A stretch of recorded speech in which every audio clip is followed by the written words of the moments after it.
मैं पिछले कमरे 'ਚ ਗਈ, ਉਹਨਾਂ ਨੇ ਕੁਝ ਪੜ੍ਹਨਾ ਸ਼ੁਰੂ ਕਰਤਾ ਮੇਰੇ ਤੇ। ਫਿਰ ਉਸ ਤੋਂ ਬਾਅਦ ਕਹਿੰਦੇ ਕਿ ਜ਼ਰਾ ਆਪਣਾ ਮੂੰਹ ਅੱਗੇ ਕਰੋ, ਤੇ ਮੈਂ ਕਿਹਾ ਨਹੀਂ ਇਹ ਕੀ ਹੈਗਾ, ਕਹਿੰਦੇ ਨਹੀਂ ਮੂੰਹ ਅੱਗੇ ਕਰੋ ਜ਼ਰਾ, ਇਹ ਜ਼ਰੂਰੀ ਹੈਗਾ ਜ਼ਰਾ। ਉਹਨਾਂ ਨੇ ਕਿਹਾ ਕਿ ਮੂੰਹ ਦੇ ਵਿੱਚ ਮੂੰਹ ਪਾ ਕੇ ਨਾ ਕੁਝ ਪੜ੍ਹਾਈ ਕਰਨੀ ਹੈ। ये पीर ने क्या जी। पीर ने क्या कि मुंह अगे कर, मुंह च मुंह पा के अमल करना है। ਹਾਂਜੀ ये पीर कह रहा है। ਹਾਂਜੀ। ਤੇ ਮੈਨੂੰ ਤੇ ਪਤਾ ਨਹੀਂ, ਮੈਂ ਕਿਹਾ ਚੱਲ ਮੈਂ ਇਸ ਲਾਲਚ 'ਚ ਮੈਂ ਕਿਹਾ ਚਲੋ ਜੀ, ਚਲੋ ਮੇਰਾ ਘਰ ਬਣ ਜਾਏਗਾ, ਮੇਰੀ ਸ਼ਾਦੀ ਪਸੰਦ ਹੋ जाएगी, मैं इस लालच ਦੇ ਵਿੱਚ ठीक है मैं क्या। लेकिन उस आपने उसकी बात मान ली।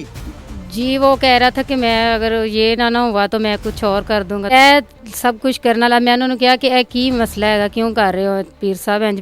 ਪੀਰ ਤੇ ਇੰਜ ਨਹੀਂ ਕਰਦੇ। ਤੇ ਉਹ ਕਹਿੰਦੇ ਨਹੀਂ ਨਹੀਂ ਇਹ ਕਰਨਾ ਜ਼ਰੂਰੀ ਹੈਗਾ, ਤੂੰ ਆਪਣੀ ਸ਼ਾਦੀ ਨਹੀਂ ਕਰਵਾਉਣੀ।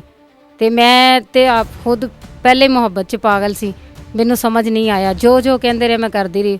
ये ढोंगी बाबा मोहब्बत और पसंद की शादी करवाने का लालच देकर तुम्हारा जिस्म नोचता रहा, तुम्हें कहता रहा कि मेरे मुंह च मुंह पाएंगे तो तेरा अमल होएगा। जी जी जी। उस तो बाद कह आप उसकी हर बात मानती जी रही। जी जी मैं यहाँ पर बांधती गलती तो आपकी भी है मेरी बहन, आपको अगर कोई कह के लेकिन मुझे नहीं पता, मुझे समझ नहीं आ रहा था कि मैं क्या कर रही हूँ क्या क्या नहीं। उन्होंने उस तरह की मेरे ऊपर पढ़ाई की है कि मुझे नहीं पता मैं क्या कर रही हूँ।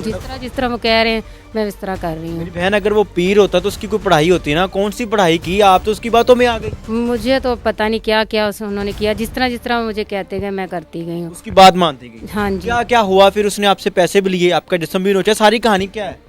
जी हाँ, उन्होंने मुझसे पैसे भी काफ़ी दफ़ा लिए हैं और मुझे बुलाते रहे अपने पास, ये आके करो वो करो, तो फिर मैं ये तुम्हारा काम हो जाएगा। यानी कि ये जैली पीर तुम्हारा जिस्म भी नोचता रहा, तुम्हारे जिस्म के साथ खेलता भी रहा और तुमसे पैसे भी लेता रहा, जी सिर्फ पसंद की शादी का लालच देकर। जी हाँ, बस इस तरह ही हुआ। तो अब वो मैं ये नहीं चाहती मेरा